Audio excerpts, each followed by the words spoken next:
আসসালামু আলাইকুম প্রিয় দর্শক শ্রোতা, দূরে কিংবা কাছে, দেশ অথবা প্রবাসে যে যেখান থেকে দেখছেন সকলকে জানাই আন্তরিক শুভেচ্ছা অভিনন্দন। দর্শক, আমি এখন একটা ঘাসের জমিতে দাঁড়িয়ে আছি। এই ঘাসটা হচ্ছে ইন্দোনেশিয়ার স্মার্ট নেপিয়ার ঘাস। আপনারা জানেন এই ঘাসটাতে 22 থেকে 25% প্রোটিন রয়েছে আর প্রচুর পরিমাণ রসালো এই ঘাসটি। বিশেষ করে এই ঘাসটা যতদূর আপনি দেখবেন পাতা আর পাতা।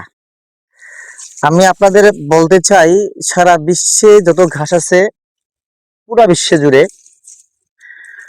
আহ এমন কোনো ঘাস নেই যে স্মার্ট নেপিয়ার থেকে বেশি পাতা আছে।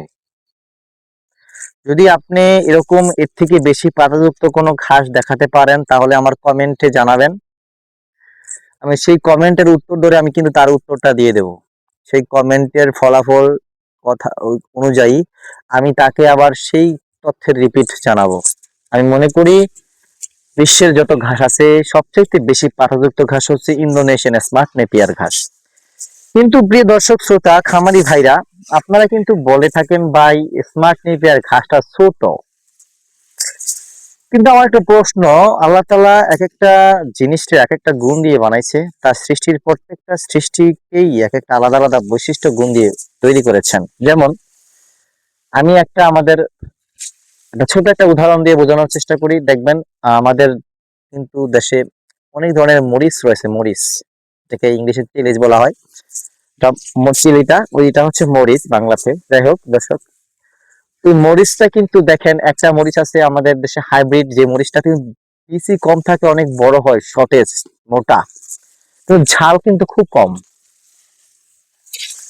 এটা হচ্ছে বোম্বে ইন্ডিয়ান মরিচ যেটা আছে, ওটা তো আলাদা হিসাব, আলাদা জাত, ওটার এই বৈশিষ্ট্য আলাদা। কিন্তু আরেকটা মরিচ আছে কিন্তু ছোট্ট একেবারে, আপনার কি বলবো, মানে 1 সেন্টিমিটার, 1 সিএম সর্বোচ্চ, হ্যাঁ, 1 সিএম, ইঞ্চি থেকে কিন্তু সিএম অনেক ছোট, এরকম ছোট্ট সাইজ।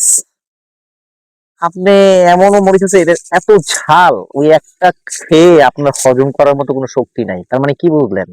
এত ছোট্ট একটা মরিচ, সেটাও মরিচ। বিশাল বড় হাইব্রিড মরিচ আপনি খেয়ে ফেলবেন 2-3টা, টের পাবেন না।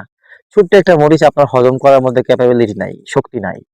সেক্ষেত্রে আপনি এই ঘাসটাকে এরকম ছোট করবেন না। আমি বলতে চাই, এই ঘাসটা যদিও 5 ফিট সর্বোচ্চ হয়ে থাকে, ধান্না মরিচের মতো এটার একটা গুণ আছে।